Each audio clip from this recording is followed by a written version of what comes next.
Au cœur des immenses favelas du Brésil, là où la pauvreté et l'adversité tentent d'imposer leurs lois, un phénomène unique voit le jour. Un talent brut. Et un autre. Et encore un autre. Je pourrais passer toute la journée à énumérer ces noms qui ont marqué l'histoire. Au milieu des ruelles étroites et des maisons de fortune, une race d'athlètes extraordinaires émerge. Face à des ressources limitées, ils transforment des coins délabrés en arènes personnelles, affûtant leur agilité et leur adaptabilité sur les terrains les plus irréguliers que l'on puisse imaginer. Maîtres autodidactes du jeu, ils apprennent par l'essai et l'erreur, émulant leurs idoles avec une créativité sans précédent. Mais ce ne sont pas seulement leurs compétences techniques qui les distinguent, c'est l'esprit inébranlable de camaraderie et de communauté qui alimente leur ascension.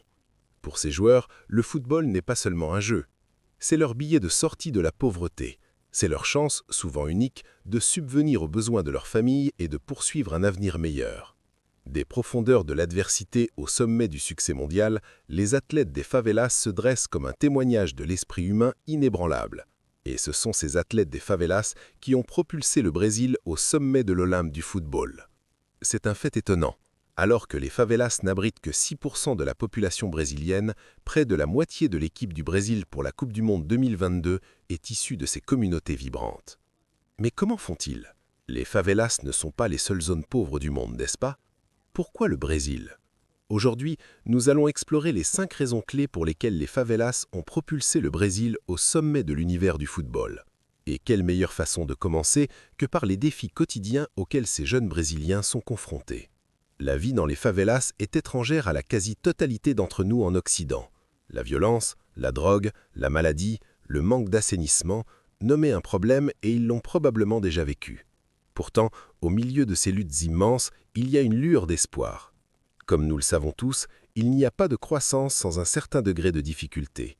Et toucher le fond fournit une fondation solide sur laquelle les enfants des favelas, aussi connus sous le nom de favelados, peuvent construire. L'adversité dans leur vie quotidienne alimente une passion profonde pour le football et une faim de succès qui brûle dans le cœur du peuple. Le football devient plus qu'un simple jeu, il devient une réalité, une véritable religion. Dès leur plus jeune âge, les favelados s'immergent dans le sport, consacrant des heures et des heures à affiner leurs compétences et à poursuivre leurs rêves. En fait, vous seriez surpris de voir combien d'enfants brésiliens de 5 ans ont un meilleur toucher de balle que vous et moi réunis. De plus, le manque de ressources étincelle la créativité, car les individus cherchent des solutions innovantes pour jouer aux jeux qu'ils aiment. Que ce soit en utilisant des ballons de fortune ou en transformant des espaces improvisés en terrain de jeu, les favelados pensent en dehors de la boîte, gagnant ainsi un avantage compétitif significatif. Mais nous plongerons plus profondément dans cet aspect un peu plus tard.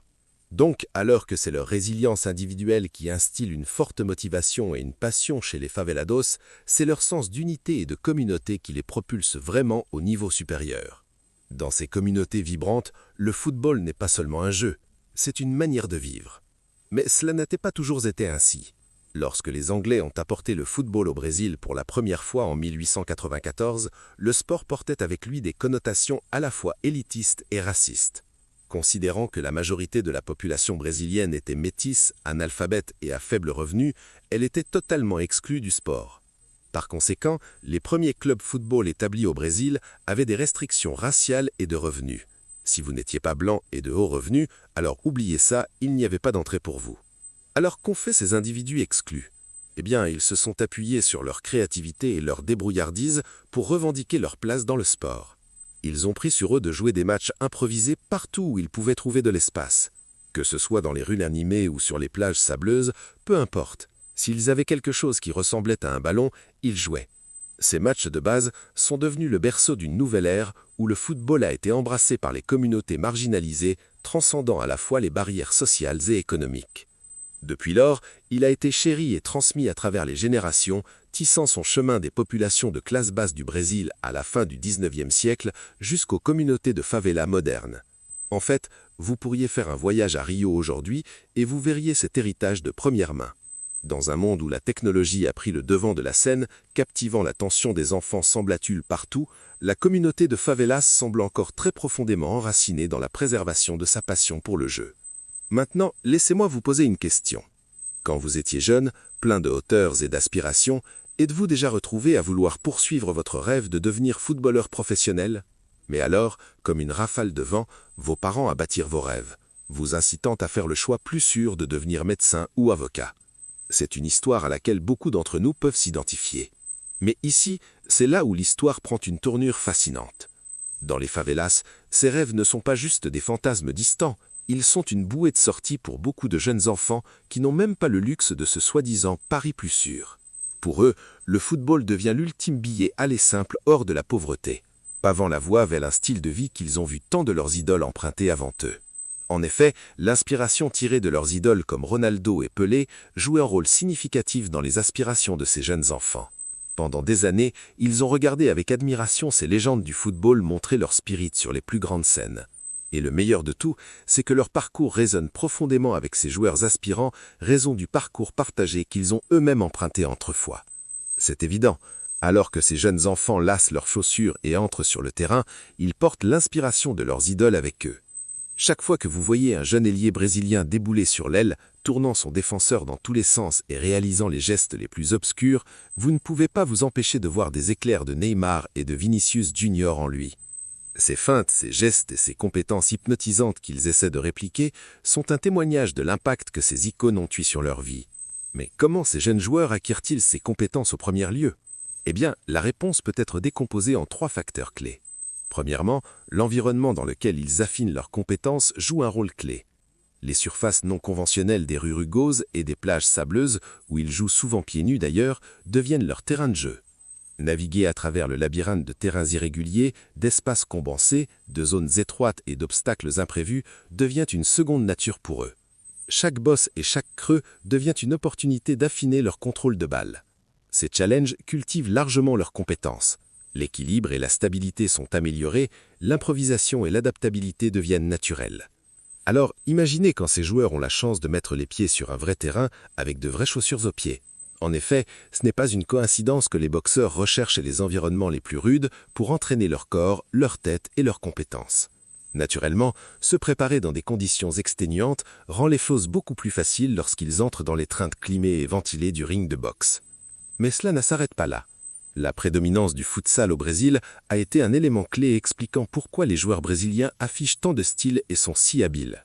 Le futsal est un jeu facile, pas facile dans le sens commun, je veux dire rapide, joué sur des terrains ou des cours réduits.